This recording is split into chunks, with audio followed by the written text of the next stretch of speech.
¿Me están escuchando bien, chicos? Uy, se salió. ¿Qué pasó acá? Perfecto. Sí, porque hay por ahí algunos problemitas con la tecnología. Bueno, ¿qué decirles? Nos queda nada más que esta clase teórica. No he visto dudas. A ver si apareció alguna, tal vez en estos minutos que yo no estuve mirando la plataforma, pero no he visto dudas respecto de la última unidad. A ver, estoy mirando la plataforma, ¿eh? A ver si han surgido dudas. No, intervenciones en los foros obligatorios, que eso después los voy a mirar, pero no otra cosa. Así que bueno, intuyo que vienen llevándola más o menos bien al tema del estudio, la comprensión de lo que se trata este. A ver quién está entrando y sale, entra y sale. Se nos cae Melina, me parece. Bueno, así que nada, la semana que viene, como habíamos pautado, es ya el examen. ¿Sí? No nos queda nada. Nada. Vamos a recuperar la planificación. Por acá si la tengo. A ver.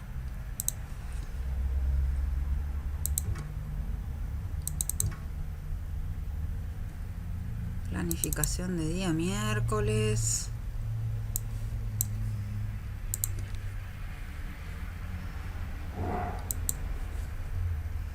Siempre nos pasa que en algún momento del cuatrimestre ponemos el automático y cuando queremos acordar o nos acomodamos al ritmo se nos va.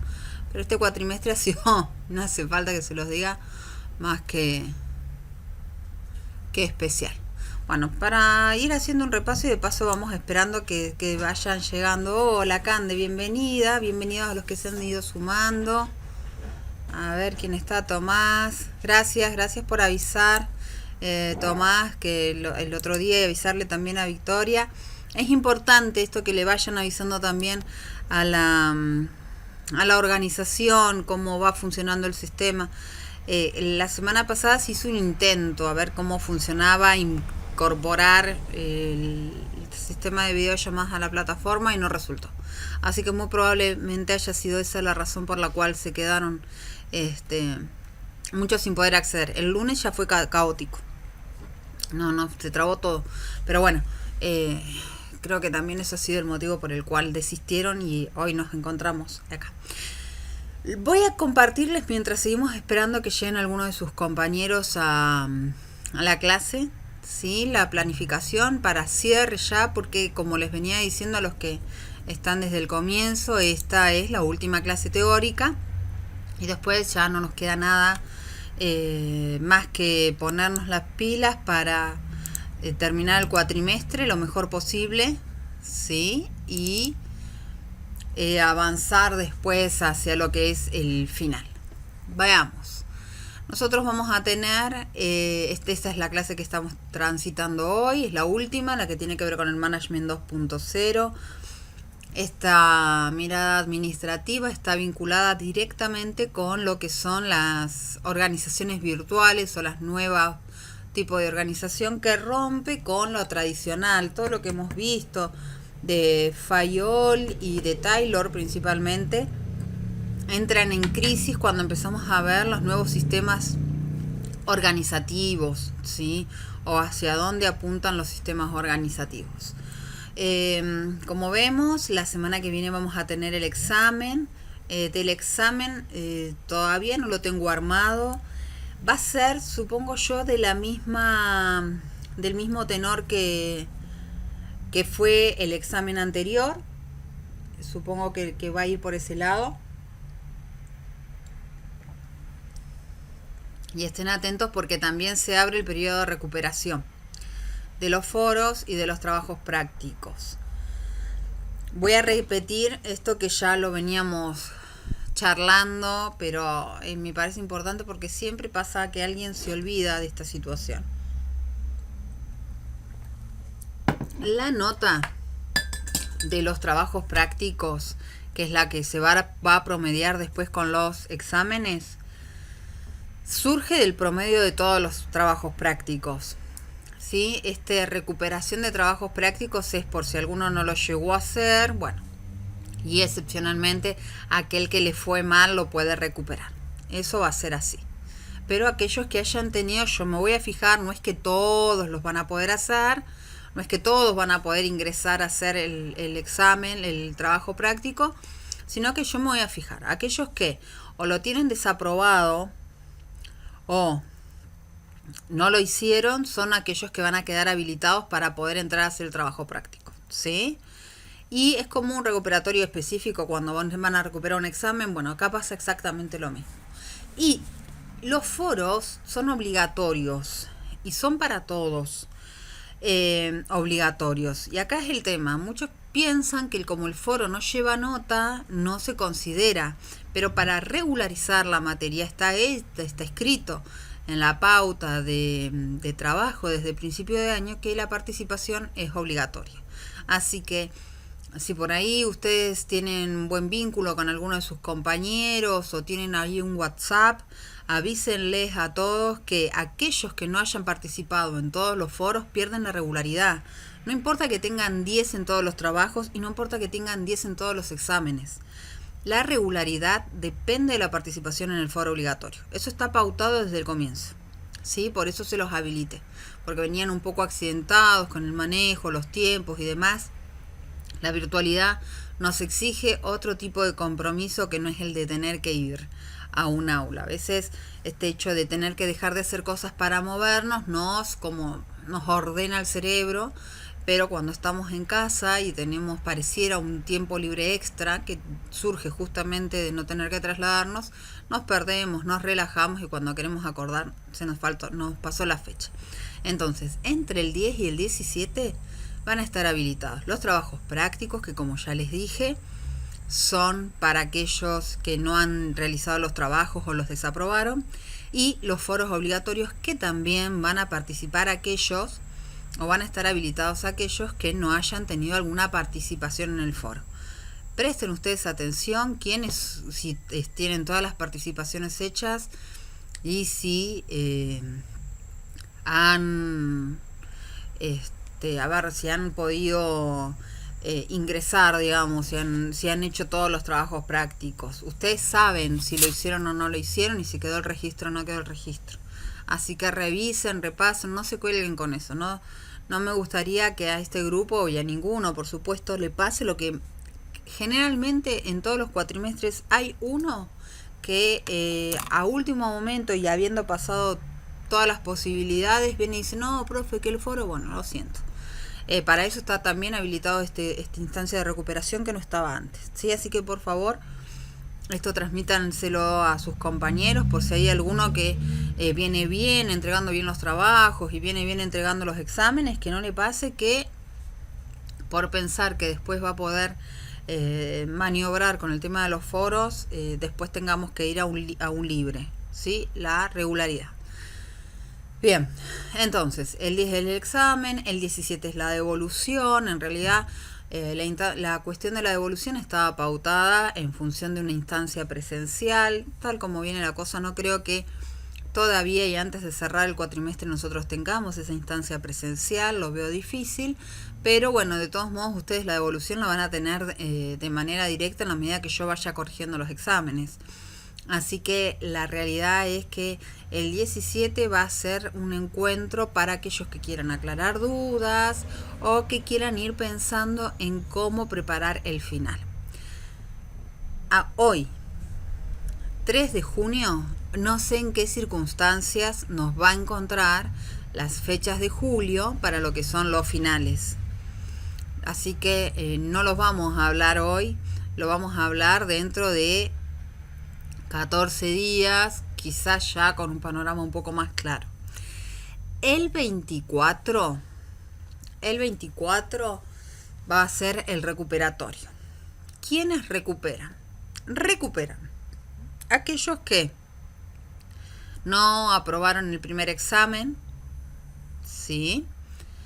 Así que, que tienen menos de 4.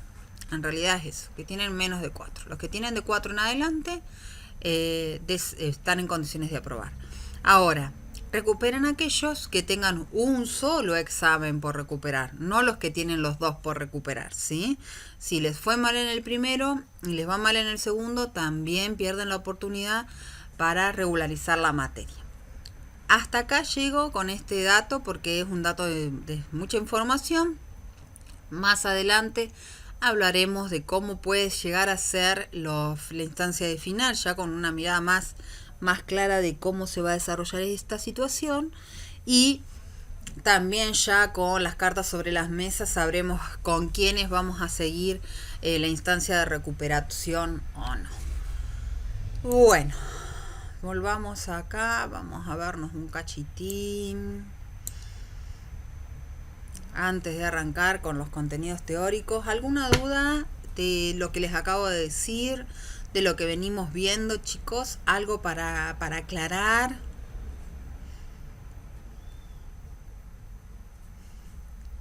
¿Qué me dicen?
Hola, ¿me escuchan ahí?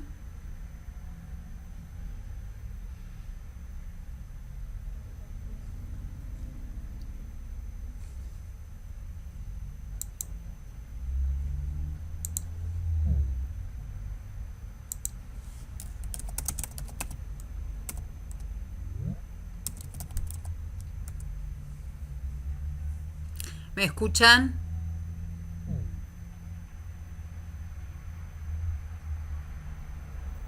Ok. Bueno, entonces, respóndanme de lo que les acabo de decir. ¿Está todo claro?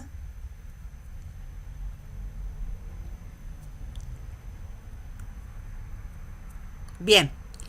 Bueno, entonces vamos a arrancar con el contenido teórico de esta clase, ¿sí? Vamos a arrancar con lo que es el Management 2.0. ¿Por qué empezamos a hablar de un Management 2.0? Básicamente porque hay todo un cambio en las herramientas de información y comunicación que impactan directamente en el sistema productivo. Cuando yo hablaba del Management 2.0 y el impacto de las tecnologías en la vida cotidiana y en el sistema productivo, no me quedaba otra que hacer referencia a una existencia teórica o el mismo material teórico que ustedes tienen cuando hablamos de teletrabajo. Pero hoy ya con estas vivencias no hace falta que me meta demasiado a contarles de qué trata esto del teletrabajo, esto de las personas que se desarraigan de un territorio, de una oficina para trabajar desde su casa o desde donde el mundo los lleve. Este cambio de contexto se hace posible literalmente a partir de la aparición de lo que es la red 2.0. Estamos hablando promedio de fines del siglo XX, principios del siglo XXI, donde la internet se vuelve colaborativa, donde es posible una interacción, donde podemos interactuar de manera simultánea, ¿sí? Donde podemos ubicar el nacimiento de las redes sociales, por ejemplo. Estos desarrollos vinculados directamente con la internet también van acompañados de otros procesos que no tienen que ver específicamente con las tecnologías de información y comunicación, pero que sí es importante tenerlos presentes, porque sin estos otros elementos que están acá arriba, que se los voy a desarrollar brevemente, la implementación de las tecnologías vinculadas al desarrollo del trabajo, del mundo laboral, no habría tenido el mismo impulso. De hecho, y esto me lo atrevo a decir ahora y de manera muy personal, si no hubiésemos tenido esta circunstancia que lamentablemente nos está tocando atravesar, hoy muchas empresas seguirían desestimando la potencia de lo que es la implementación de las TICs dentro de sus organizaciones. ¿Por qué? Porque hace 2 años atrás hablaba la Organización Económica Mundial sobre la posibilidad, según sus estudios, de que en 5 años para esa época, es decir, en 3 años más, las tecnologías iban a reemplazar el 50% de los trabajos que conocíamos, pero lo consideraban de una manera muy dispar y que se iba a dar con mayor claridad en los países centrales antes que en los periféricos. Hoy todo el mundo que ha intentado más o menos sobrellevar esta situación de crisis ha encontrado o se ha resguardado de alguna manera en lo que son las TICs. Entonces eso también es otro impulso que obviamente no podía estar contemplado ni en el peor de los sueños de cualquier persona atravesar por esta situación. Ahora bien, veamos cuáles son las instancias o lo que plantea el autor que debemos tener presentes para poder comprender en realidad cuál es el impulso o la cuna del Management 2.0. Primero, la idea de la aparición de las energías alternativas y algo que va asociado, que es el cuidado del planeta. Nosotros ya vimos, cuando hablamos del teletrabajo, que el teletrabajo no nace por un deseo de generar una nueva fuente laboral, sino en todo caso de resguardar la fuente de energía sobre la cual se paraba todo el sistema productivo capitalista. Lo que nosotros estamos diciendo entonces es que es la crisis del petróleo, como ustedes vieron en uno de los primeros textos de la materia, la que impulsa la necesidad de encontrar una forma de no frenar el sistema productivo, pero que tampoco se consuma el petróleo que estaba disponible. Y ahí aparece con una tecnología muy incipiente la informática, con herramientas que para hoy son rudimentarias, pero que de todos modos mostraban la posibilidad de desarrollar tareas laborales vinculadas al manejo de la información sin que esto implique que el trabajador debiera trasladarse hasta el lugar de trabajo. Este es el punto inicial para empezar a explorar otras alternativas. Y en esa búsqueda también de ver la forma de resguardar el uso del petróleo, empieza a aparecer la necesidad de encontrar otras formas alternativas de energía. Y esas otras formas alternativas son, por ejemplo, la energía eólica, la energía solar, ¿sí? Otras fuentes naturales de energía que permitieran al sistema productivo continuar, pero que además ese sistema energético nuevo tiene otra particularidad. Estas energías son renovables, literalmente renovables. ¿Por qué? Porque no se agota, el viento no debería agotarse salvo que estemos atravesando un cataclismo climático. Y el sol debería seguir iluminando en distintas medidas a lo largo de todo el año, pero siempre debería iluminar. Deberíamos recibir sus rayos ultravioleta a pesar del grosor de la capa de ozono, ¿no? O sea, y otra de las particularidades que tienen estas energías alternativas es que no tienen un propietario. A diferencia del petróleo, que si está bajo mis pies es mío, y entonces yo puedo ponerle un precio a eso, a lo único que yo le puedo poner un precio cuando se hablan de energías alternativas son a los mecanismos que permiten recabar la energía, a los que me permiten captar esa energía. Si estoy hablando de energía solar, yo no le puedo poner precio a la energía del sol, pero sí le puedo poner precio al panel solar. Pero una vez que alguien me pagó el panel solar, ya no genero esa dependencia que hoy tengo, por ejemplo, de la energía eléctrica. Que si yo no le pago a Dersa, no tengo energía eléctrica para conectarme con ustedes. ¿Sí? Ahora bien, en función de esta búsqueda de energías alternativas que son renovables, empieza a aparecer otra cuestión. La energía que viene del combustible fósil, como es el gas y es el petróleo, tienen un gran desecho. Por más que se han desarrollado alternativas para reutilizar eso que va quedando, el daño a la tierra es profundo, la contaminación que dejan es profunda y su peligrosidad es realmente importante. Entonces, en paralelo a la búsqueda de energías alternativas, empieza a haber una conciencia del cuidado del planeta y también una conciencia de que si nosotros contaminamos todo lo que nos queda de agua potable en el planeta, lo que estamos haciendo es condenando a desaparecer nuestra especie. ¿Y quién es lo que hace en definitiva sostenerse o moverse al sistema productivo? Nuestra especie, tanto porque trabaja en ese sistema productivo como que consume esos productos. Entonces, un poco embebido por valores fidedignos del cuidado del planeta y otros por el reconocimiento que, entre comillas, uno estaría matando la gallina del huevo de oro si no cuida el planeta, empiezan también a propiciarse y a promoverse una serie de campañas y de miradas y de reconocimiento de la responsabilidad sobre el ser sobre las otras especies, y empieza todo un movimiento ecologista. A todo esto empieza a aparecer desde el terreno de lo político y en el espacio, especialmente en lo que tiene que ver con preocupaciones de gobernanza, es cómo vamos a conducir o hacia dónde estamos conduciendo a la población que nos votó. Esta pregunta aparece ligada especialmente en aquellos países de origen o de condición pobre o de una industrialización deficiente, porque lo que queda para esos países es vender su materia prima y su naturaleza.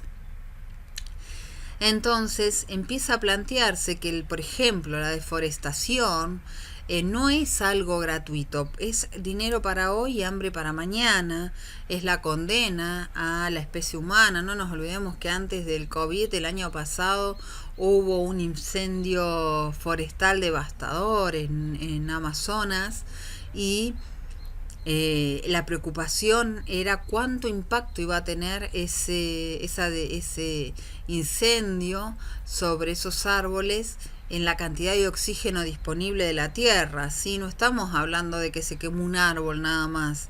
Se quemó la única forma que tenemos nosotros de producir oxígeno, y sin el oxígeno dejamos de respirar, nos morimos, básicamente. Y lo mismo pasó con Australia, casi en simultáneo. Entonces, estas preocupaciones empiezan a ser carne dentro de la agenda de los gobernantes, que empiezan también a desarrollar políticas o a ponerse de acuerdo entre ellos para ver cómo pueden garantizar dentro de algún marco la posibilidad de cierta calidad de vida a presente y a futuro, obviamente. Entonces, una de las cosas que aparece dentro de ese proyecto del desarrollo sustentable es la despapelización. Nosotros, como país, en 2013 firmamos un convenio a nivel mundial que iba a conducir al Estado Nacional y todos sus estamentos a la despapelización. ¿Qué es la despapelización? Y en realidad es el frenar el proceso de un montón de consumos altamente contaminantes. Primero, dejar de imprimir papel, ese papel que en su mayoría es extraído justamente de los árboles, por más que tengamos empresas que producen el papel de la caña de azúcar, de todos modos sigue siendo un elemento que puede llegar a impactar en la forestación. ¿Qué pasa luego con ese papel? Ese papel no se degrada para siempre, tiene un tiempo de degradación, pero además, una vez que dejamos de usar ese papel, ¿dónde va? Va al basurero, ¿sí? Entonces aumenta la acumulación de residuos. Ese papel que además está impreso con tintas que tienen cierto grado de toxicidad. Ese papel que está impreso con tinta, para que se haya impreso necesito haber usado varias cosas. Primero, agua para poder tener energía eléctrica, ¿sí? Si estoy usando la energía eléctrica que viene de las represas, entonces he eliminado y he cortado ciertos cursos de agua, he alterado la naturaleza en algún sector para yo disponer de cierta cantidad de agua que tampoco puedo usar para consumo, para generar electricidad. ¿Para qué? Para que funcione mi impresora. Mi impresora, que además está hecha con elementos no degradables, que una vez que se rompe, y todos tenemos alguna triste historia vinculada con una impresora, nos vemos obligados a desecharla. ¿Y dónde va a parar eso? Al basurero, ¿sí? Entonces, por terminar ahí, la cantidad de cosas que suceden o que tienen una implicancia negativa para el planeta alrededor de un papel impreso. Bueno, entonces la despapelización es pasar todo el sistema y todo lo que nosotros tengamos que hacer a través o a la digitalización, que es un uso y un producto limpio que no degrada y que no deja residuo, ¿sí?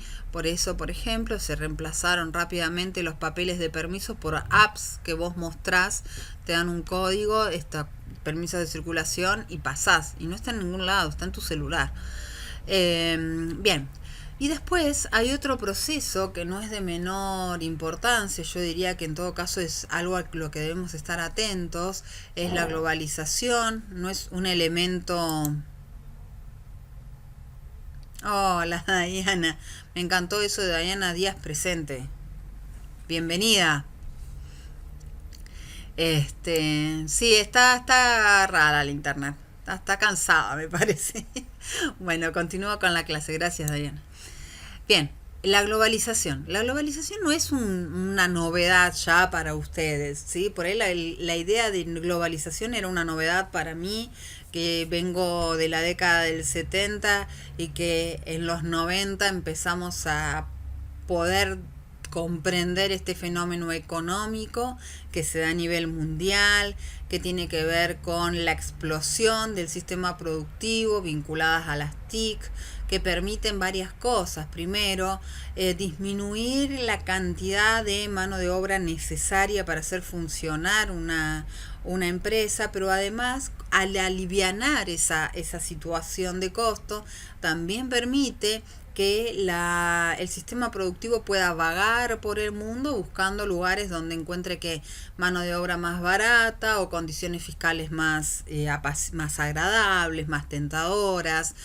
Pero además, otra de las cosas que produce la globalización es una multiplicación de productos que empiezan a romper literalmente los mercados internos de los países en desventaja en cuanto a la capacidad de producción.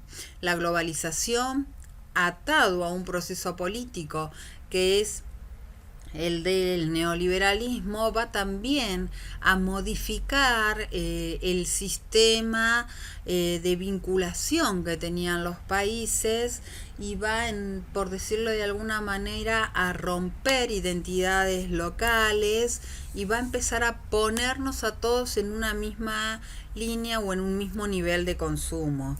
Y entonces es posible que cada uno de los que estamos ahora en este momento conectados estemos usando un mismo sistema, o las mismas zapatillas, o el mismo celular que esté usando alguien en China o en la India, porque mi celular, que es Samsung, y mi computadora, que es Dell, no la produjeron con un modelo específico de la Argentina, sino que es un modelo de una organización internacional que ha crecido gracias al sistema de globalización.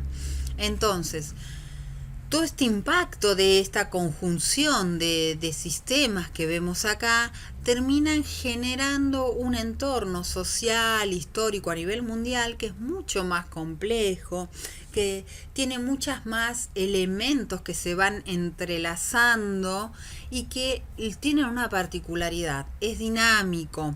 ¿Por qué? Porque todo el sistema productivo previo tenía cierta, podríamos decir, pasividad, ¿sí? Cuando uno mira atrás y mira, por ejemplo, los periodos de la era de la máquina, de la herramienta, ves que eran largos, larguísimos. El feudalismo duró como 1400 años, el artesanado duró como 600, pero la revolución industrial, ya vamos por la cuarta revolución industrial, y arrancó hace 2 siglos, no llegamos a cumplir 2 siglos todavía con la revolución industrial. Si ustedes toman cuenta que fuerte empezamos a sentir históricamente el impacto de la revolución industrial a partir de los 1830, 1930, y estamos ahí a cumplir dos siglos de un impacto del desarrollo del capitalismo y demás. Pero la cuestión es que en el proceso del desarrollo de las tecnologías y en los últimos años, a partir de la década del 70 específicamente, el desarrollo de las tecnologías de información y comunicación terminaron acelerando un proceso que nunca antes se había visto. Entonces, esta cuestión del nuevo paradigma energético, o sea, del nuevo paradigma o el nuevo marco de trabajo, que como vimos tenía que ver con la búsqueda de nuevas energías, también va a impactar, y de las TIC va a impactar de una manera sin registro anterior. Primero, nos va a desprender o nos desprende ya del espacio específico de trabajo. No tengo que ir a un lugar para poder trabajar, lo hago desde donde quiero.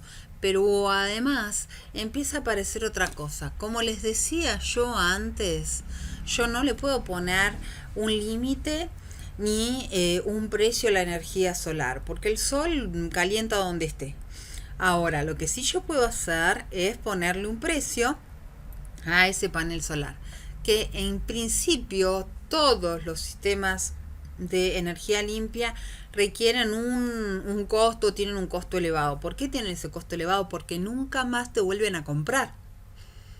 Nunca más vos no generás una dependencia porque no prestás un servicio, vendes un producto. Ahora, ¿qué sucede con aquel que se va del sistema del uso de energía tradicional y se independiza de algo más que del pago de una boleta? Lo que hace es poder administrar su propio sistema de energía y puede administrar su propio sistema productivo. Si, por ejemplo, miren, para traerles una anécdota un poco oscura, pero hubo épocas en nuestro país en los que para poder mantener a raya, entre comillas, a las personas, sí, especialmente en épocas de dictadura, se cortaba la luz. Entonces te dejaban a oscuras en tu casa y afuera, obviamente. Con la energía solar, y si todos están conectados a la energía solar, no pueden hacerlo porque la batería está en tu casa. Se tienen que meter a tu casa para aislarte, ¿sí? Se tienen que meter a tu casa para bloquear la luz, para bloquear los sistemas de comunicación, porque uno llega con el tiempo. Lo que nos plantea el autor es que con el tiempo todos vamos a poder tener una fuente de energía propia. Entonces vamos a estar más libres de estos otros sistemas de control o sistemas productivos que nos tienen a nosotros como rehenes. Por eso él sostiene que en algún momento se va a propiciar, y de hecho ya lo está sucediendo en muchos lados, ¿sí?, la construcción de una red interactiva de usuarios y proveedores. ¿Y quiénes van a ser esos usuarios y esos proveedores? Las mismas personas. Miren, para que ustedes tengan una idea, las personas, las casas que tienen sistema solar y que generan un excedente, lo pueden inyectar a la red de energía, ¿sí?, a la red de energía eléctrica, y en ese caso los que le tienen que pagar a esa persona que está compartiendo su energía eléctrica es justamente la empresa de... Hola Rodri, es justamente la empresa de electricidad. Si yo, por ejemplo, en mi caso, tuviera el sistema de energía solar y me sobra energía de consumo en mi casa, puedo inyectarlo a la red de eléctrica y el que me tiene que terminar pagando a mí por esa energía es justamente DERSA. ¿Sí? De hecho, nosotros en la actualidad, y no hace mucho, hará ya, no mucho, 4 años, 5 años, así como con mucha furia, 3 4 años vamos a ser un poco más justos, se generó una ley en el país que decía que aquellos que tuvieran sistemas energéticos dentro de lo que es este nuevo paradigma, podían inyectar la energía extra dentro del sistema eléctrico solo hasta un 18%, es decir, que la empresa solo le iba a pagar un 18% de todo lo que produjera. ¿Esto por qué es? Básicamente porque se imaginan que si nosotros empezamos a hacer todos lo mismo, el que termina pagándonos a nosotros en vez de nosotros a ellos es la empresa eléctrica. Y esta medida, en cierta medida, lo que apunta es a frenar de alguna manera algo que va a ser inevitable. Porque, a ver, una de las cosas que ve este autor es que yo puedo decidir también no poner mi sobrante energético en la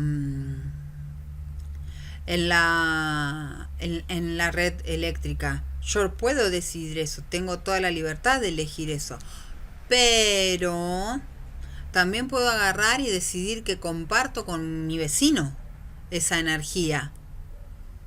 Y si la comparto con mi vecino, ya somos dos los que nos salimos del sistema. Y nos salimos de un sistema productivo que parecía que no iba a depender nunca de nadie. No, más sin entrar en miradas conspirativas. Hay mucho que decir de los autos que pueden manejarse de manera eléctrica o con combustibles biodegradables. Hay muchísimo dando vuelta al respecto. Y eso justamente es lo que tarde o temprano podrán querer frenarlo, más o menos, con mayor o menor éxito, pero lo cierto es que tarde o temprano cada vez más las personas van en búsqueda de este tipo de energía. No porque solamente tengan una conciencia ecológica, sino porque en el tiempo termina siendo mucho más limpio, mucho más seguro, pero además mucho más barato, porque si yo no vuelvo a pagar la luz una vez que instalé un panel solar, el costo de ese panel solar se me amortigua en el término de un año o dos, ¿sí? Y el uso, la vida útil de ese panel solar es mucho más. Entonces, cuando uno empieza a analizar fríamente la relación de costo-beneficio, si uno tiene el dinero suficiente para hacer esta inversión inicial y puede sostener este nuevo tipo de vida que va maravilloso con el Management 2.0. Por eso todo esto que yo les estaba diciendo tiene que ver con este último punto, que tendrá un impacto en la estructura cultural, social, económica y en las políticas futuras, porque les tocará a los gobernantes de turno revisar cómo hacen para contener o estimular o sostener o lo que deseen hacer con estos propósitos. Lo cierto es que cada vez más las personas están encontrando formas de romper esos lazos que lo tenían atado a el sistema productivo en general. Mientras le digo esto, se me ocurrió algo. Si yo tengo energía eléctrica de sobra, no necesito conectarme al gas, que además es altamente peligroso, y en esta época fluyen los mensajes sobre el cuidado del dióxido de carbono. Si yo tengo energía eléctrica y paneles que alimentan toda mi casa, puedo tener una cocina eléctrica sin preocuparme por la factura a fin de mes. Y tengo mi casa de 10 con una seguridad absoluta. ¿Sí? Bien, sigamos entonces. Entonces, tenemos esta mirada de la ecología, de la búsqueda de nuevas fuentes energéticas, que como les había dicho antes, se van a entrelazar con el desarrollo de las tecnologías de la información y la comunicación. Ahora, esta situación lo que nos va a permitir a nosotros, en todo caso, o lo que ya está permitiendo, son dos elementos que impactan en el tipo de organización que ustedes han estudiado y que en cierta manera sacuden las organizaciones tradicionales. Primero, la idea de facilitar la tercerización.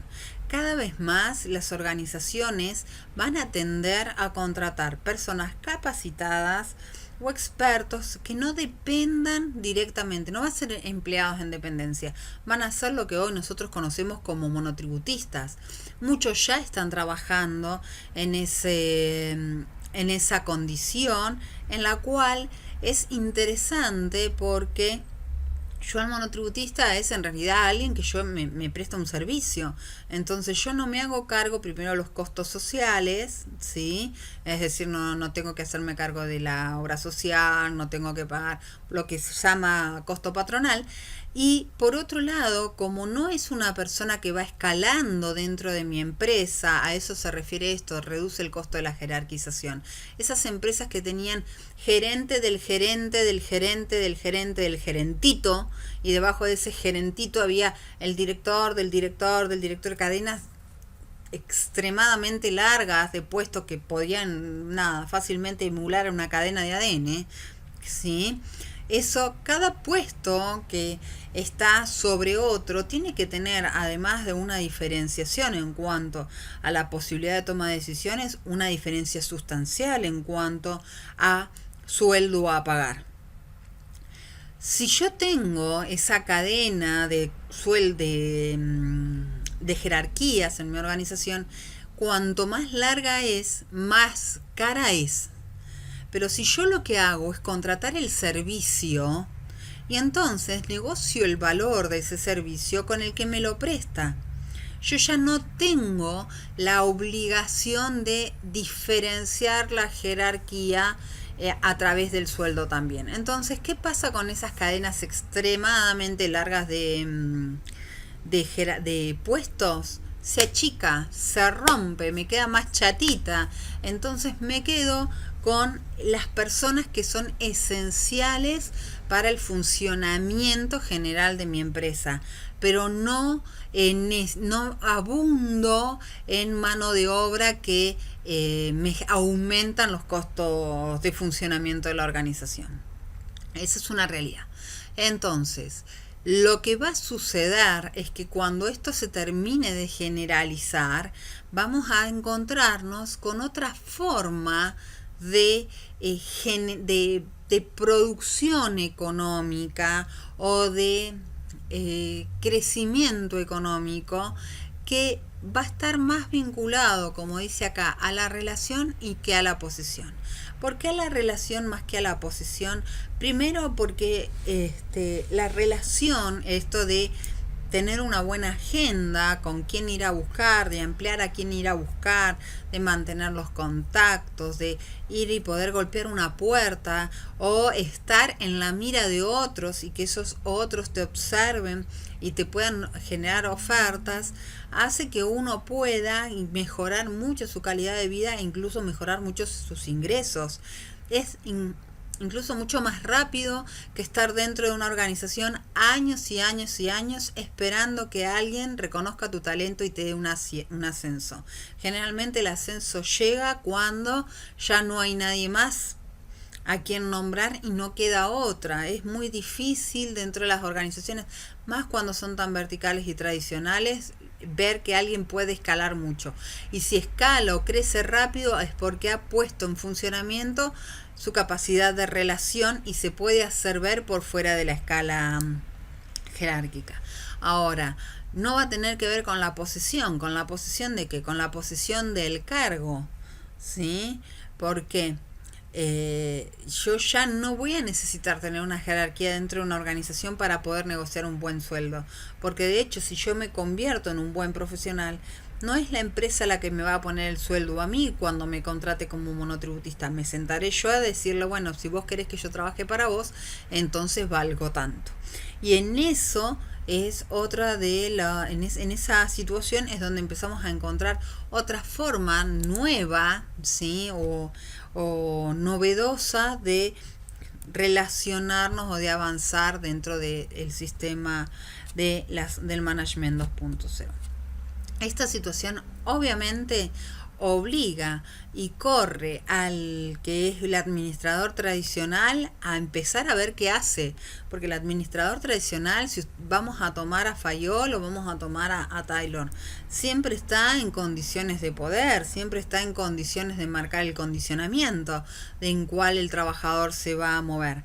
En este caso se va a tener que sentar a hablar de par a par con quien quiere contratar para el servicio y ver si lo convence, si acepta su propuesta salarial, ¿sí? Su monto a pagar, porque le está pagando un servicio, no lo está tomando como empleado. Entonces la otra persona está en todas las condiciones o estaría en todas las condiciones de negociar ese sueldo.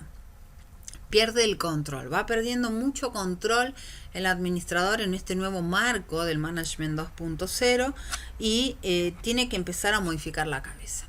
Ahora bien, ¿qué es lo que va a empezar a pasar con este nuevo contexto dinámico y complejo?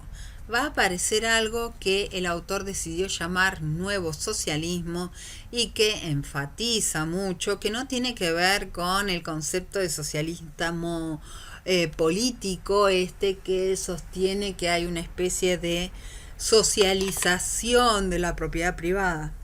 Muy por el contrario, en todo caso lo que se socializa acá es el saber, pero que apunta de todos modos a sostener el sistema capitalista que tenemos en la actualidad.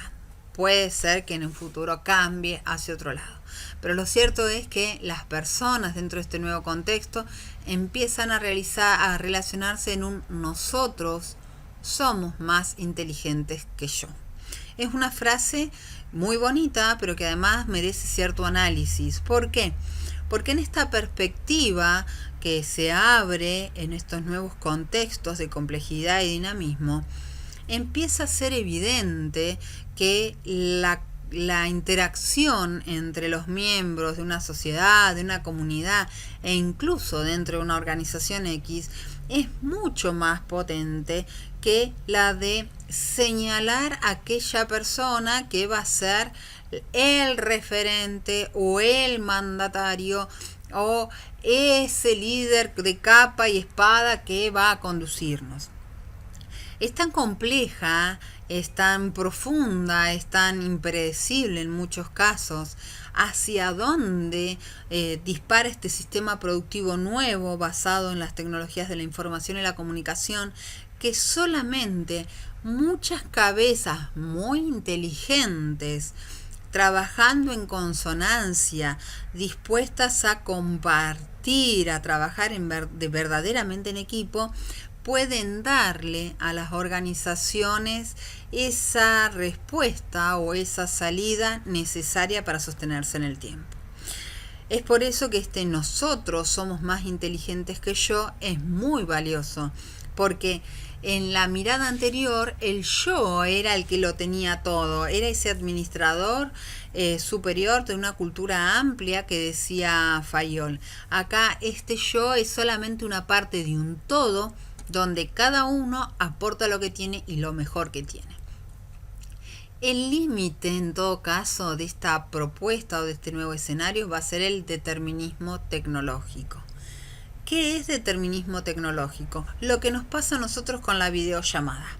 Si la videollamada no funciona, si no nos funciona el internet, si no nos corre el programa, si no se nos conecta, no hay clase. No la podemos resolver porque no nos podemos conectar. ¿Sí? Si estuviéramos en la clase y, por ejemplo, no me anda el marcador, les puedo hablar igual, ustedes ven, tomarán nota igual. Si no me anda el proyector, la clase se las puedo dar igual. porque el contenido lo sé y se lo puedo transmitir. Pero en este caso puntual, ¿qué es lo que nos frena? ¿Qué es lo que nos dificulta el vínculo? La tecnología. Por eso es determinismo, no hay otra opción. Si la tecnología es buena, de alta calidad, si la comunicación y la conexión es buena y de alta calidad, todo esto que venimos diciendo va a funcionar bárbaro. Si la tecnología es deficiente o tenemos poca conectividad, nada de lo que nosotros venimos diciendo en esta clase va a ser posible. Ahora bien, avances y acceso a la comunicación y manejo de la información en red. Esto es crucial, acceso, información y manejo de la comunicación e información. Pero además, no se trata solamente de hacer circular mensajes o de postear todo lo que me parece divertido y ser el rey del meme en las redes sociales. Se requiere de base un conocimiento crítico que permita poder leer entre líneas lo que sucede y generar contenido o nuevas herramientas que permitan una mejor comodidad en el hacer productivo. Ahora, para que todo esto suceda, como estamos viendo en estos días, no necesitamos reunir a los cerebros más importantes del planeta en una sala. Con que le garanticemos la conectividad, todo el resto fluye. ¿Por qué? Porque se exige de esas personas que son parte de este sistema que tengan una actitud distinta de la que veníamos viendo en las organizaciones tradicionales. Tiene que ver con una predisposición conductual, hasta incluso les podría decir espiritual. ¿A qué? Al compartir, al cooperar, a colaborar, ¿sí? A tener un espíritu de colectivismo. Es esto de si a mí me falta esto o tengo esto, lo pongo a servicio del resto del grupo, porque dentro del resto del grupo van a poner sus bondades a mi servicio. No hay egoísmo, no hay espacio para el egoísmo. Acá literalmente, dentro de esta perspectiva, nadie se salva solo. ¿Por qué? Porque la dificultad o la profundidad de lo que se maneja cuando hablamos de herramientas de carácter virtual, por ejemplo, es tan amplia y es tan grande que no hay una sola cabeza que pueda llevar de principio a fin un solo proyecto. Necesita trabajar con otros que estén dispuestos a hacer que eso funcione. Entonces, la combinación de estas 4C dan por finalizada la última, que es la confianza, que es algo que dentro de las organizaciones no suele suceder. Las organizaciones tradicionales, yo no necesito confiar en el otro para saber que el sistema se va a hacer. ¿Por qué no necesito confiar en el otro? Porque hay todo un andamiaje de reglamentación que lo obliga a responder en función de lo que yo necesite. Y entonces se va a hacer. Mientras que en el nuevo socialismo yo necesito que los otros tengan esta predisposición a colaborar, compartir, ¿sí? Tener una mirada de comunidad para que yo realmente pueda relajarme y pueda aplicar y hacer que el proceso funcione. Ahora bien, a diferencia de la mirada piramidal del concepto tradicional, este nuevo socialismo también va a tener otro tipo de trabajador que no solamente va a tener que ver con lo conductual, sino que vamos a empezar a encontrar que estos trabajadores no tienen la distancia económica que se podía encontrar dentro de una escala jerárquica.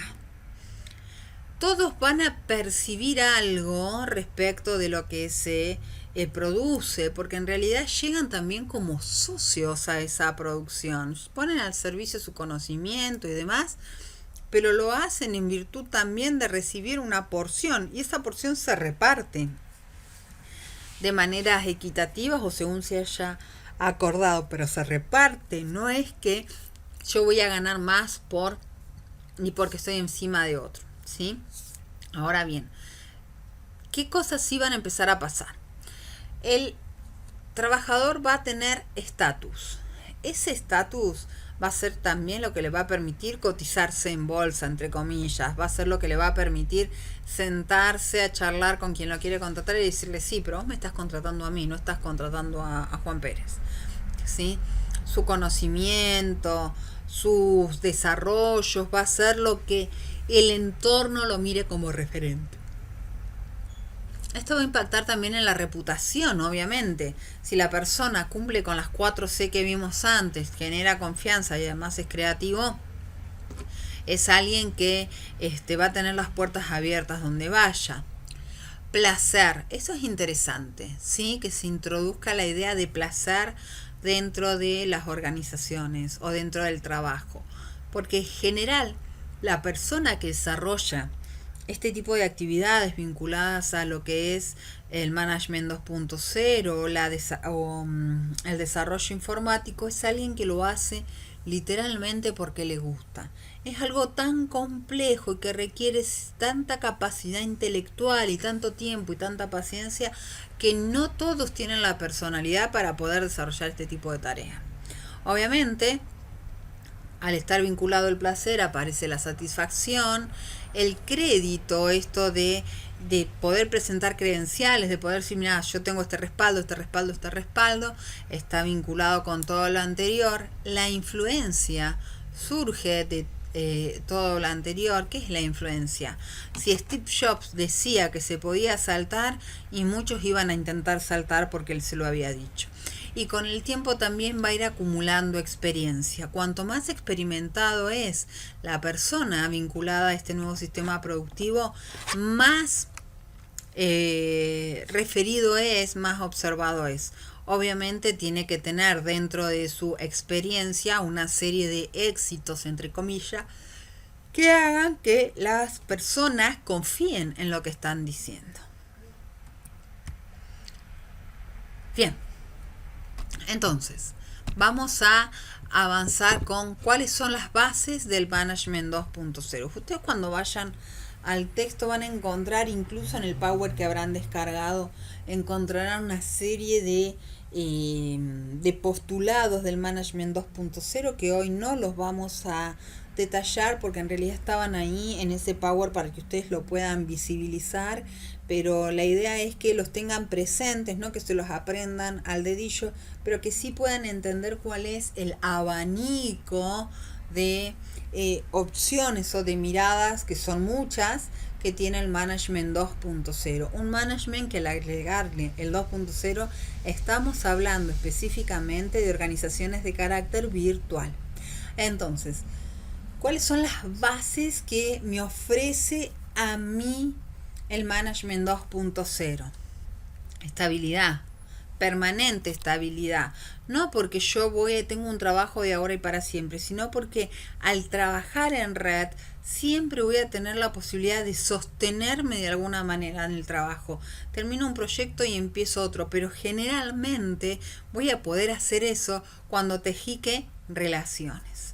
Innovación, si no hay innovación, la organización y yo como parte del Management 2.0 me muero, ¿sí? Me olvidan, porque el chiste de todo esto es, como les dije en algún momento, ofrecer mejoras a la calidad de vida. Posibilidades, todas las posibilidades que estén dentro de del desarrollo de las tecnologías de la información y la comunicación están para ser descubiertas, están para ser creadas y están para ser aplicadas. ¿De lo que dependen? De la creatividad que tenga la persona que está llevando, del grupo en realidad, que esté llevando adelante ese sistema. Y toda la posibilidad de creación está ligada a una visión específica de para dónde, cómo y cuándo debería desarrollarse la tecnología que yo propongo. Ahora vemos otras cosas acá. Todo esto va a estar limitado por el sistema tecnológico, se los acabo de explicar, y algo que no habíamos mencionado hasta ahora, que es el sistema cultural. ¿Qué quiere decir esto? Que por más que... Sí, Diana, te escucho. Cuando pueda, ¿usted podría mencionar los temas del parcial? Cuando terminemos. Igual es toda la unidad 4, Diana, ¿eh? Te la hago más cortita. Toda la unidad 4. Ahora igual vemos la planificación para que las repasemos. Pero termino la clase y te las menciono. ¿Dale?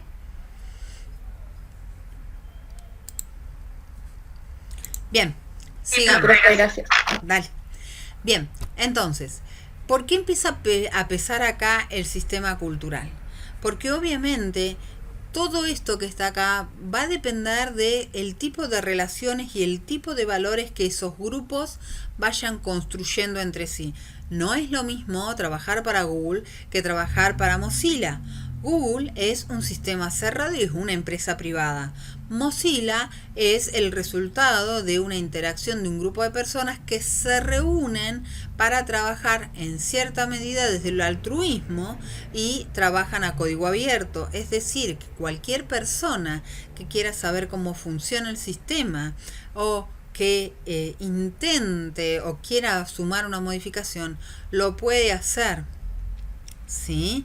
Entonces, las aplicaciones o las mejoras que tienen uno u otro van a depender mucho de cómo esté formada esa comunidad que lo generan. Por ejemplo, este sistema que nosotros estamos usando, el jitsi.org, es de código abierto. Ahora, una de las cosas que hacen ellos todos los viernes, convocan a una reunión para los desarrolladores que tengan ganas y se juntan, y si uno quiere entrar puede entrar porque está abierto, y ven cuáles son las mejoras, las dificultades, las complicaciones que han ido apareciendo. Esas mejoras, dificultades o complicaciones que van apareciendo son la experiencia que ellos tienen en distintos puntos del país, del mundo. Entonces, de a poco van mejorando su oferta, en todo caso, de servicio. Una de las cosas que apareció recientemente esta semana, por ejemplo, y que no estaba antes, es que cuando uno pone el nombre de una reunión, te aparece un cartelito abajo que dice: el nombre es lo suficientemente sencillo como para que cualquier persona que quiera ingresar pueda hacerlo. Y es interesante porque esa no es una advertencia que estaba antes, ¿sí? Bueno, sigamos.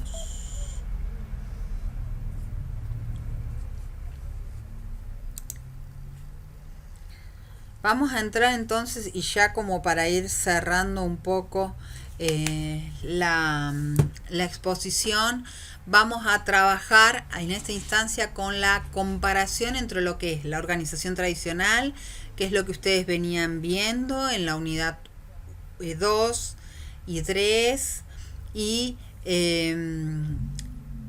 que también están involucradas o están contempladas en, y ahí atención Dayana porque están los temas que entran de la unidad 4, todas las otras perspectivas previas, ¿sí? La administración tradicional, lo que es la administración por objetivo, lo que es el desarrollo organizacional y lo que es el empowerment, van a ocuparse de lo que se llama la organización tradicional o propiedad tradicional, mientras que el management 2.0 se va a posicionar en esta línea que es la propiedad colectiva. Así que si tomaste nota, Dayana, ahí están. Si no, insisto, para hacerlo más sencillo es toda la unidad 4, y si no, después al finalizar la clase repasamos la planificación.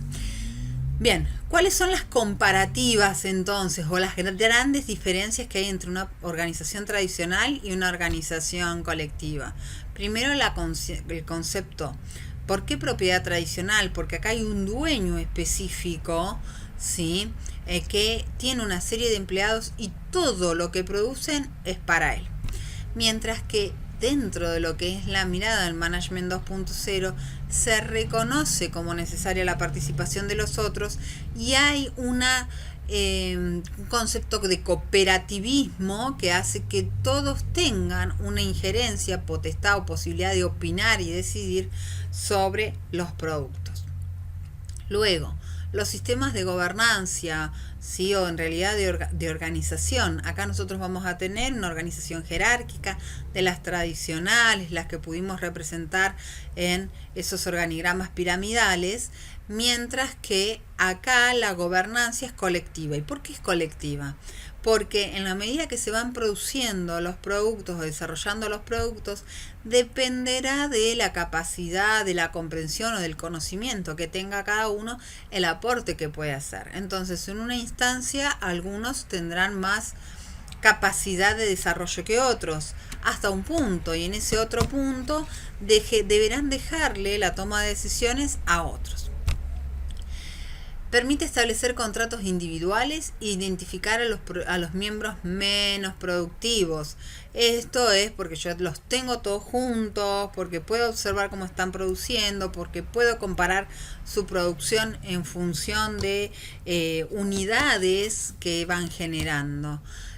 Mientras que acá las empresas en red tercerizan la investigación y el desarrollo. Es decir, no hay una concentración de personas a las cuales yo voy a estar revisando para ver qué es lo que hacen, sino que contrato un tercero, le tiro la idea y ese tercero es el que en todo caso el que tendrá que vigilar cuánto trabajan, cómo trabajan y cómo alcanzan mi objetivo. ¿Sí? Ya no es problema mío, o no es problema en todo caso de la organización. Después, se valoran a los trabajadores del conocimiento. No cualquiera puede ser parte de estas organizaciones en red. Como les decía, tienen que ser personas que tengan un conocimiento específico. Es menos flexible, tengo un sistema productivo marcado, una estructura diseñada que es difícil de mover. Hay trabajo en equipo y se incluye al jefe dentro de ese trabajo en equipo muchas veces, ¿sí? Y si estamos hablando de personas, y existe una jerarquía que puede ser centralizada o descentralizada, pero que siempre va a estar atada. Cuando hablo de jerarquía puede ser, en este caso estoy hablando en realidad de capacidad de toma de decisiones. Puedo tener una APO, por ejemplo, o una mirada tradicional de la administración, pero siempre van a estar tendiendo a concentrar los mercados o los lugares de venta y su productividad. Mientras que de este lado vamos a encontrar que el jefe, digamos, en la estructura son las TIC. ¿Qué quiere decir esto? El determinismo tecnológico. Si no hay un buen recurso, un sustento tecnológico que funcione, no va a suceder el trabajo. Apuntan a mercados de ideas innovadoras. Esto es muy interesante porque mientras las otras empresas o las empresas tradicionales buscan que el entorno compre su producto finalizado y cerrado, acá andan buscando en el mundo a ver quién tiene ese nuevo ingenio para mejorar, como les decía, la calidad de vida. Entonces, las empresas de red lo que hacen es abrir las puertas ¿para qué? Para que las ideas nuevas o las necesidades nuevas que puedan ser satisfechas ingresen a la organización y sean un insumo para un nuevo producto. Bien, hasta acá se entendió cuáles son las grandes diferencias entre lo que es la organización tradicional y la organización 2.0. Díganme o escríbanme, por favor.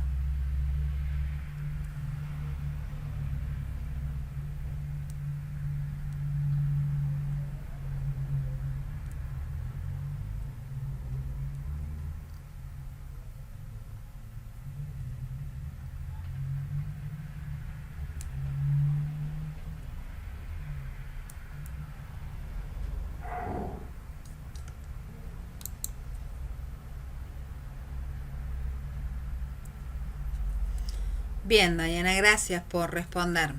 Bueno, vamos a seguir entonces. Vamos a comparar entonces cuál es la particularidad del Management 1.0.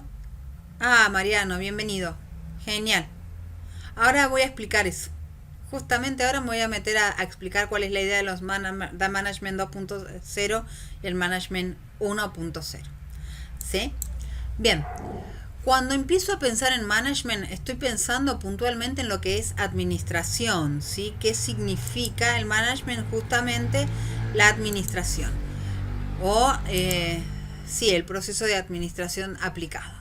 Cuando yo me posiciono en el Management 1.0, estoy hablando, en realidad es una metáfora que usa el autor, y está hablando de los modelos de administración que ya hemos visto y que se pueden aplicar a las organizaciones tradicionales. Entonces, lo primero que vas a sobresaltar es esta idea de el modelo jerárquico piramidal, que es ese dibujito del organigrama donde tengo una cabeza y de ahí se desprenden todas las otras ramas.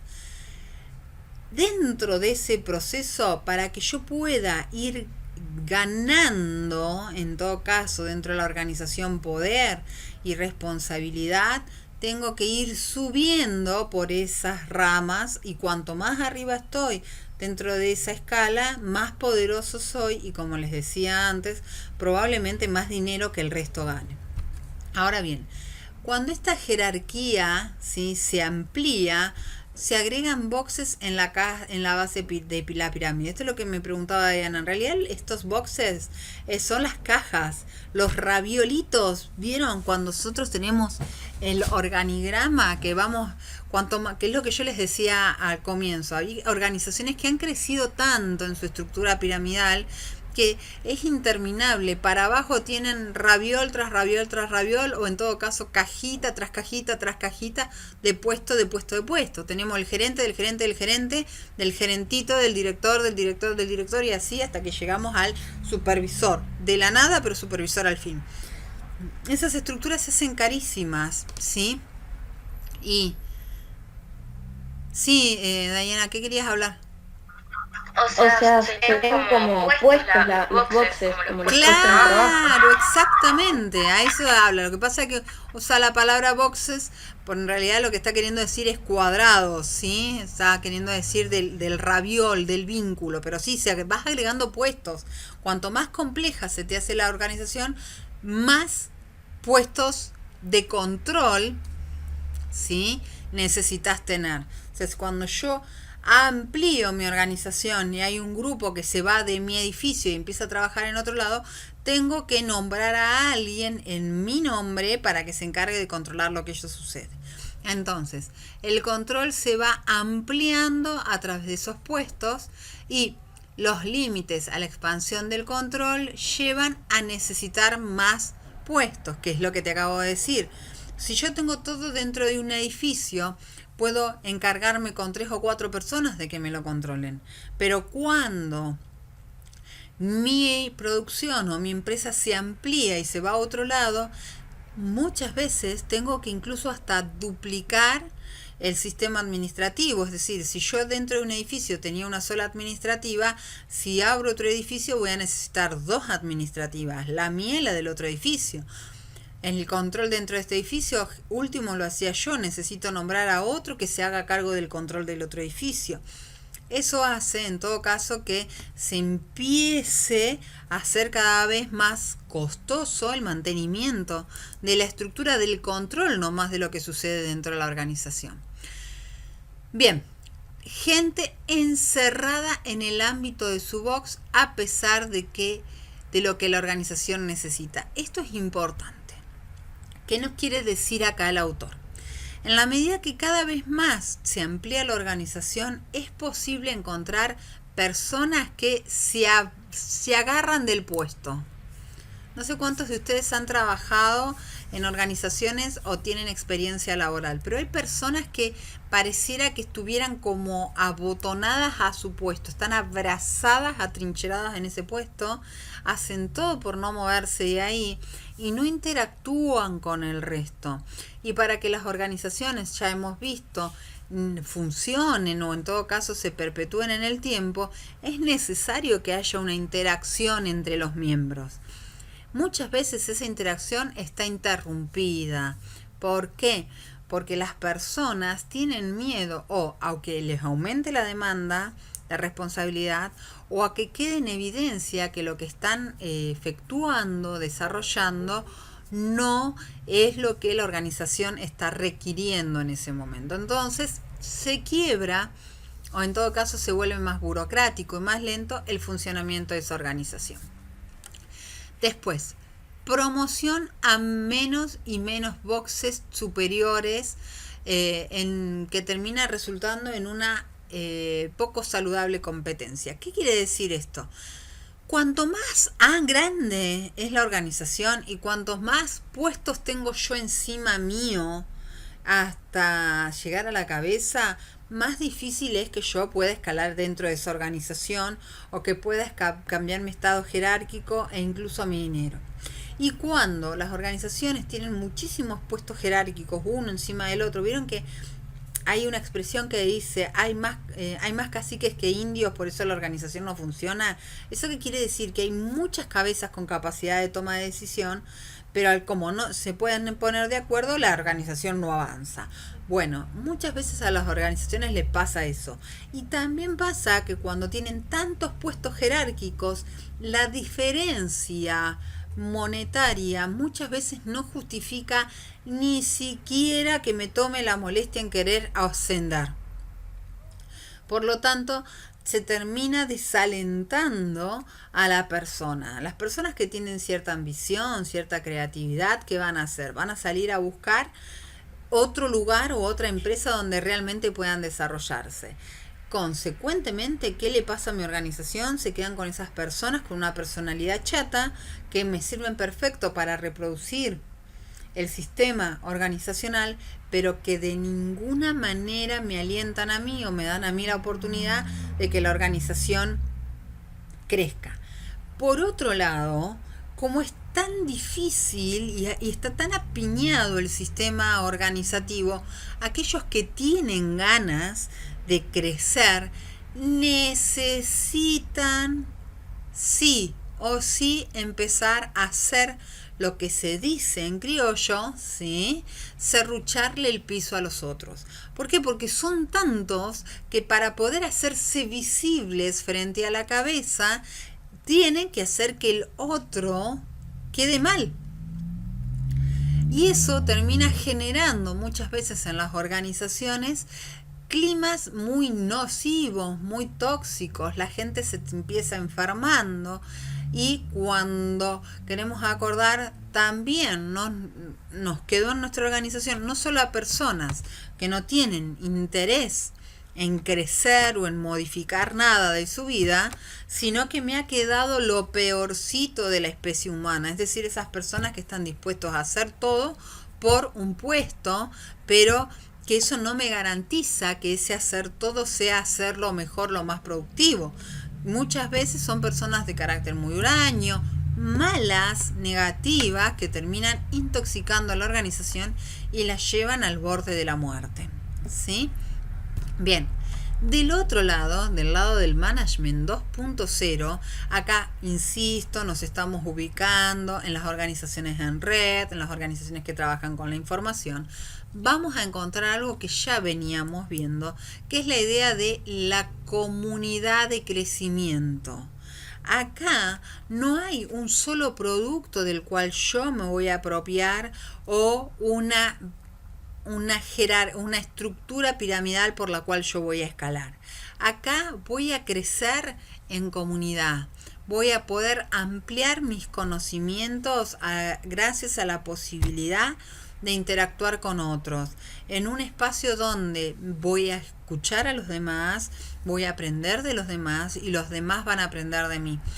No hay forma de ampliar los procesos productivos de este tipo de organizaciones si no existen las 4C de las que hablábamos antes, esto de compartir, de colaborar, ¿sí? Bien. Sigamos, la influencia está ganada por moverse al centro de la comunidad. ¿Qué quiere decir esto?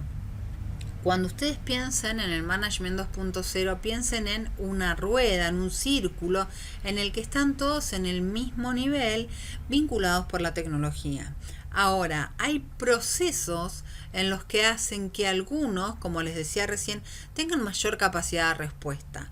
Cuando esas personas tienen mayor capacidad de respuesta, entre comillas, se mueven al centro de que al centro de la atención, empiezan a ser mirados. Cuando Steve Jobs vivía, cada vez que él abría la boca o hacía una presentación de algún nuevo producto de Apple, todo el mundo lo miraba porque él llevaba a realidad o hacía realidad las necesidades de las personas. Y lo hacía él, no lo hacía otro. Entonces, si él lo decía, los otros lo miraban porque era una referencia. Ahora bien, los miembros de los equipos de influencia y de guía crecen a medida que la comunidad crece. Esto tiene que ver con lo que les decía recién. No hay posibilidad de crecimiento individual. Acá se crece en grupo, en equipo, compartiendo. Mi destino está atado a la capacidad o la disponibilidad del otro para compartir y aportar. El crecimiento a través de la posibilidad de sostener más y más equipos de performance, es decir, de formación. Cuantos más grupos o cuantos más personas yo pueda agregar a mi sistema productivo, personas dispuestas a aportar, creativas y con conocimiento, más oportunidades tengo yo de salir a competir al mercado. Porque en realidad acá la base de ganancia no está en la cantidad de productos que yo puedo vender, sino en la cantidad de soluciones que yo puedo crear. Y las soluciones solo están en los cerebros. La expansión de la influencia crea nuevas oportunidades para moverse hacia el centro. Tiene que ver con todo lo que yo les he dicho, esta solución. Yo que soy un creador de solución compulsiva, entonces me voy a transformar en un influenciador o un influencer, como dicen ahora, aunque el influencer está muy lejos de ser esto, es un publicista encubierto en realidad, el influencer. ¿Sí? Está muy lejos, además de promover el conocimiento en general, los influencers. Bueno, otra de las cuestiones, se permite a la gente tener varios roles simultáneos en cada nivel según la necesidad de la organización. Esta cuestión de tener varios roles se da de frente con la cuestión de la jerarquía. Yo no soy director nada más. Yo en algún momento puedo ser director, puedo ser coordinador, puedo ser todo a la vez y al mismo tiempo ser aprendiz. ¿Sí? Eso es lo que a mí me permite o lo que necesita además la organización de mí, que es poder moverme rápidamente y además poder llevar el ritmo dinámico que tiene esto. El crecimiento de la comunidad de influencia se basa en el valor, no en el título, y esto es importante. ¿Por qué? Porque mientras acá a mí me pueden contratar por tener el título más importante o venir de la universidad más importante y también por el cargo que tenga o que haya tenido en otras empresas. Acá se van a fijar en lo que realmente puedo aportar.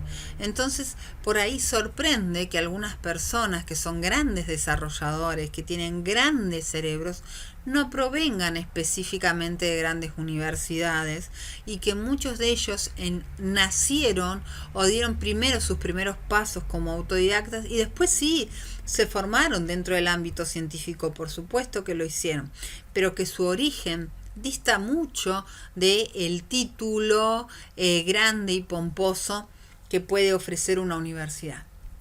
Por último, los límites de la influencia están basados en la capacidad y en el deseo, es decir, la posibilidad de crecimiento de la organización, la capacidad de ordenación de la organización, la capacidad de que yo sea el centro de esa organización, van a estar limitados por mi inteligencia, mi capacidad de producir decisiones y las ganas que yo tenga de seguir ofreciendo soluciones o seguir comprometiéndome con los proyectos. Por eso, una vez que, y vuelvo al ejemplo de Steve Jobs, una vez que Jobs lo echaron de su propia empresa, los accionistas, porque producía, dijeron, bueno, basta, no produzcamos más de todas las cosas que estaba haciendo porque no las podemos sacar al mercado, no nos las van a comprar y además de eso vamos a tener una sobreabundancia de stock que en este contexto no nos sirve. Jobs dijo, bueno, listo, me voy.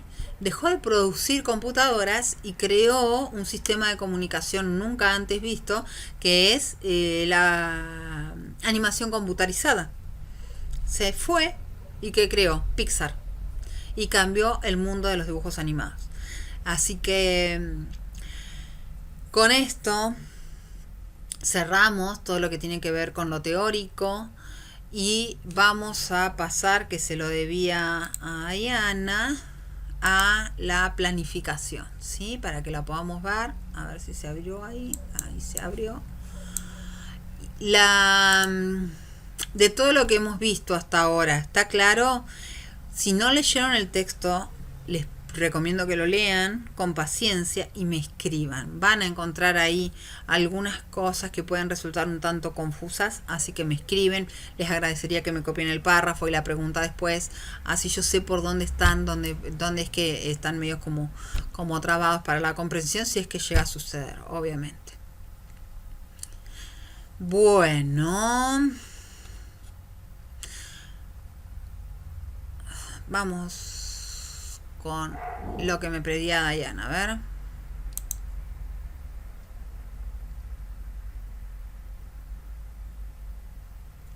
Bien, lo primero que va a suceder con el nuevo paradigma energético es que ya lo estamos transitando.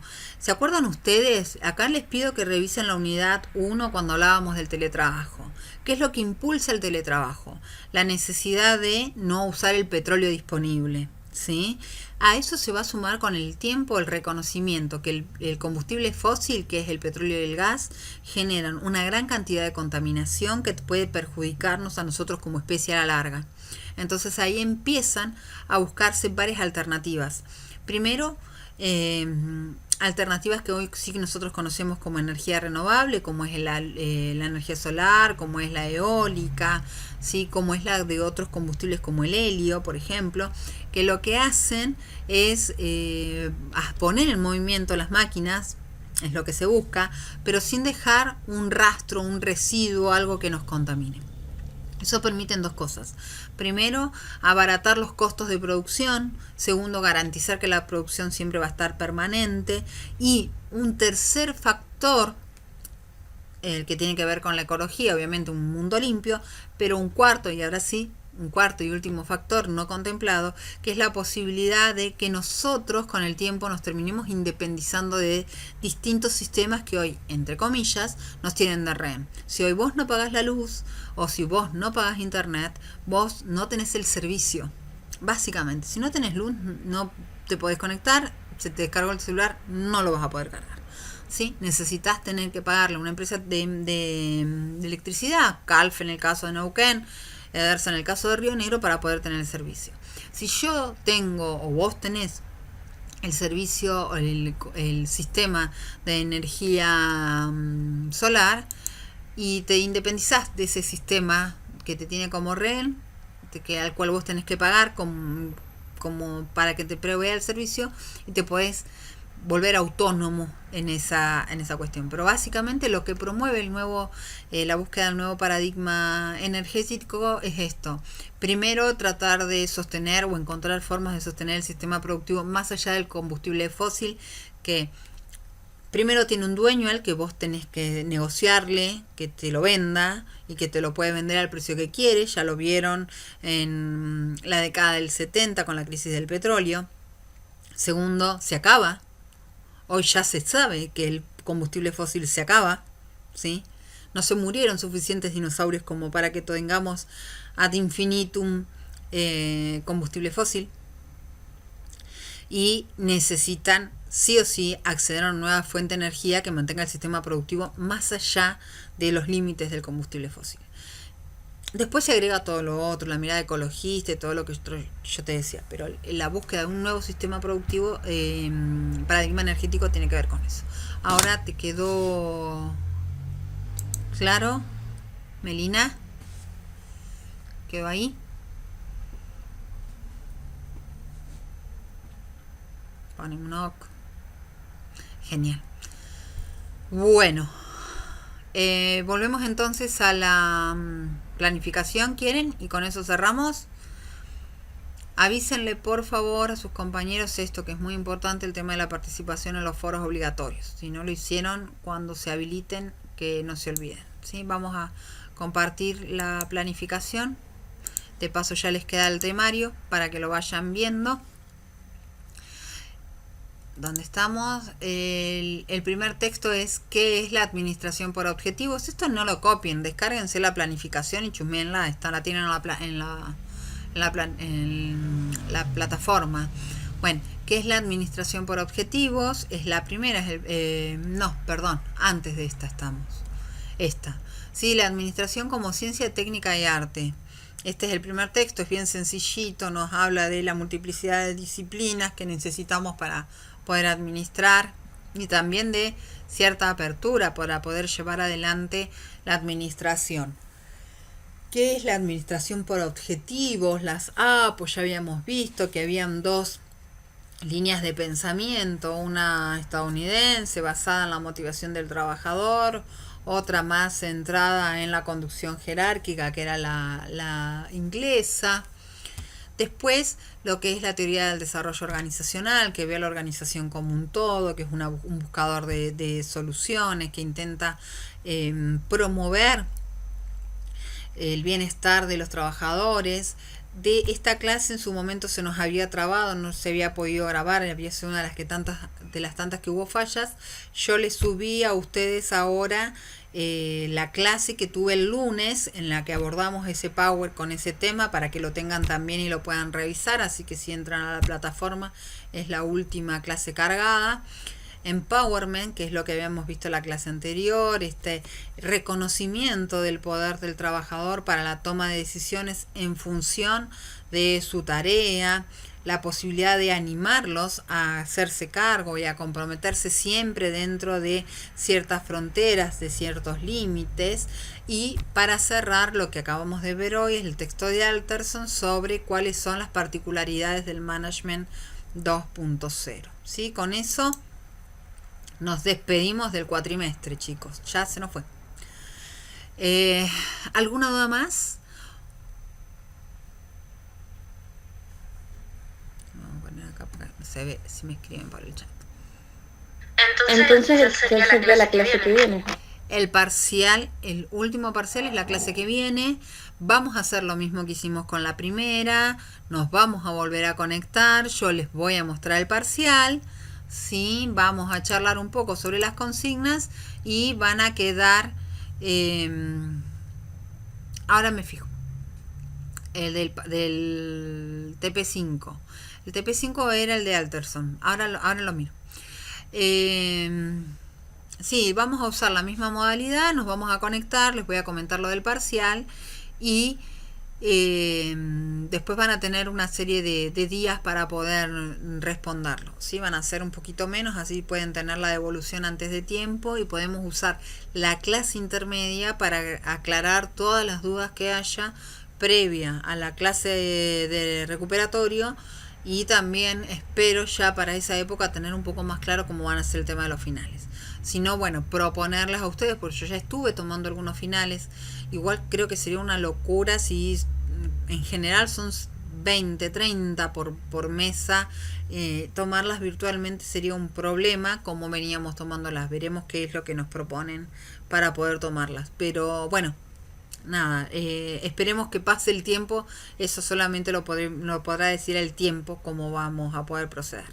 Del TP5, déjame que lo chusmee a ver cómo hice la pregunta.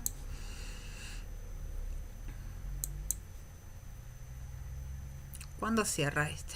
Ahora. A ver.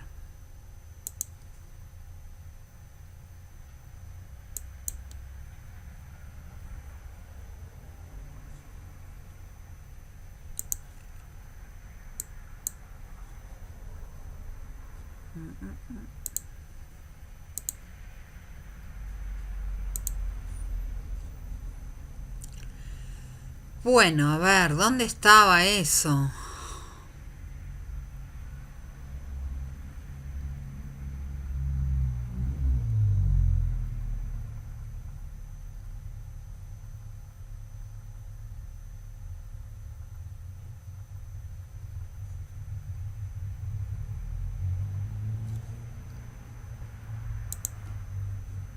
A ver, ¿qué se refiere? En el TP5, cuando se refiere a fortalecer las relaciones horizontales de producción, ¿a qué se refiere? A ver, estoy tratando de encontrar la pregunta, pero no sé dónde está. Ah, acá está. Bueno, tiene que ver justamente con lo que acabamos de ver, ¿sí? Tiene que ver con esto justamente de que vos no tenés un contexto o una perspectiva de carácter piramidal donde vos me tenés que obedecer a mí. Es lo que decíamos recién, esto de que todos crecen porque todos se ayudan, porque todos se colaboran, porque todos se alimentan, ¿sí? Para poder ir creciendo. Si no existe eso dentro del Management 2.0, que es lo que acabamos de ver, no va a producirse el cambio o la mejora que se necesite. ¿Sí? ¿Ahí quedó claro, Melina?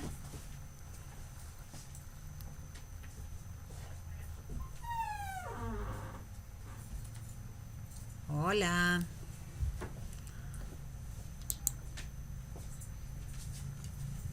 Ah, perfecto. Ahí no había visto que había entrado lo tuyo. Bueno, de todos modos, cualquier duda me consultan a través de la plataforma. Ustedes saben que me escriben y yo las respondo. Y nada, formalmente, para cerrar esta última clase teórica, les pido un favor enorme. Avísenle a sus compañeros que nos vamos a conectar otra vez la semana que viene para ver el parcial. Insístanles, por favor, aclárenles la importancia de la participación en los foros obligatorios. No me gustaría que ninguno de ustedes pierda la condición de regularización de la materia por no haber participado en un foro obligatorio. Tuvieron mucho tiempo para hacerlo, pero bueno, a algunos les costó tomar la dinámica de la redacción en los foros, por eso lo vamos a abrir. Los trabajos prácticos, como les decía, van a estar habilitados exclusivamente para aquellos que reprobaron o no lo llegaron a hacer. También es importante que aprovechen la oportunidad.